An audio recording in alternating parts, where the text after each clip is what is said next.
About a year ago or so, I bought the BluHorizons, let's see, I think the 10x26.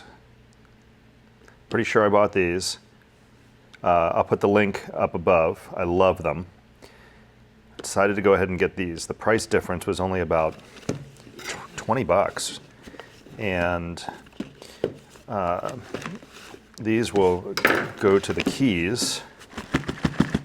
And unlike where I live here in Southwest Florida, the keys, we have some opportunity to be out in deeper water, more open water, and I thought having a little bit more power and field of view, well, field of view, it's the same power, they're 10 times, but the field of view is bigger.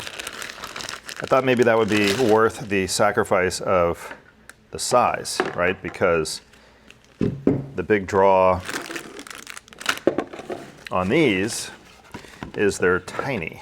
They're out in the boat, I'm not gonna go get them, but they are, you know, not half, but you lose about 25% of the size. However, on the 42, you do gain twice as much field of view.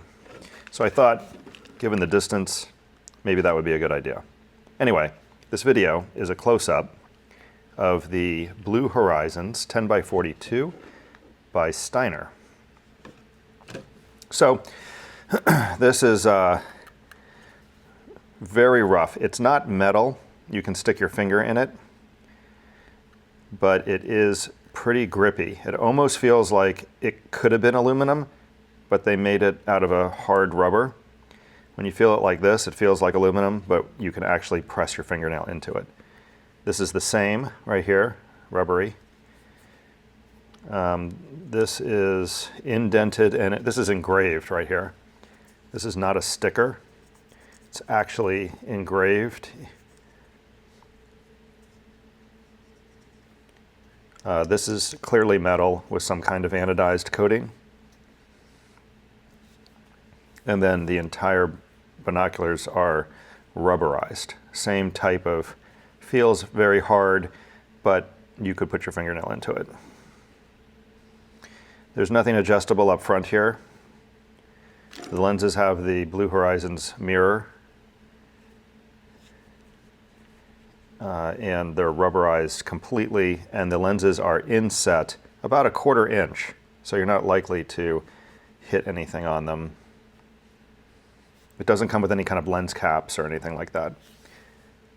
Here's where the strap goes in. We can take a look at that.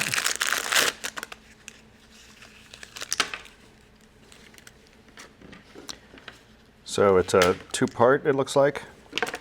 These would go on the binocular right here.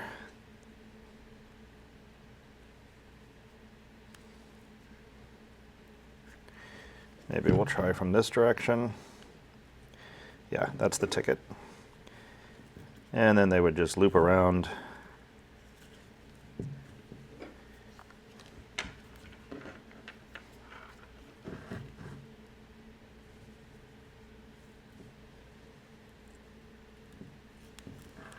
Oops. There we go. And then this would just hook right in here.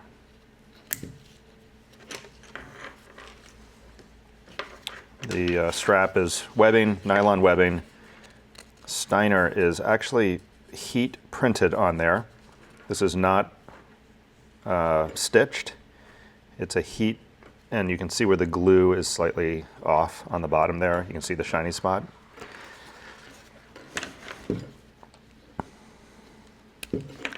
And these come off easy enough, and they are fully rotate 360 degrees.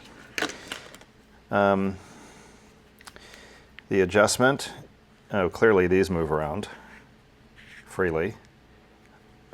Wonder if they don't seem to pop off easily anyway, which is good. But you could move these to get the right angle depending on how wide your eyes are, how far apart your eyes are, and how wide your head is. And they're very spongy. you can see super spongy. This is the same type of rubberized material as this, and here's where your focus is. So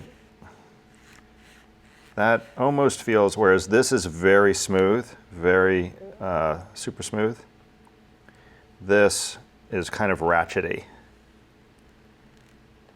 You can actually hear it. I just held it up to the mic. There's a gap open in here, which obviously closes down when they're closed. There's some type of serial number or something right in there. This front piece has a screwdriver, so it appears that you could unscrew this if you needed to. I don't know why you would want to do that. And the metal goes all the way down to here. The seam between the metal and the rubber is very nice. It's not jagged. Very, very high quality. And then of course the auto bright, which is really, you'd have to research. This really isn't a video about how these work. I will tell you that it is functional. In lower light situations, they do tend to be brighter than if it didn't have this feature. I really do like the binoculars. They're very functional, but I don't really notice, I don't have a lot of experience with many different binoculars, but these are very natural. You just pick them up, focus in on what you want to focus in on. So the feature works. I think that's about it. A close-up of that. It's clearly anti-reflective coating on the lenses on the eye side. And that helps with the sensation of seeing your own eye, if you've ever experienced that with binoculars. But I think that it's compact enough to be still considered compact, but not, not super compact. It would be nice, oh, I was just going to say it would be nice if they came with a case, but I have forgotten that I pulled that out. So this is the same exact case, just larger as the smaller version. And that case is held up really nicely. Has a pull string on here to keep them from falling out. And what I've done with the other pair is I just put them on the boat and forget about them. And that's just where they live. They live on the boat, and they're there when I need them. But that's it for this one. Close-up view of the Steiner BluHorizon 10x42. Hope you liked this video. See you next time.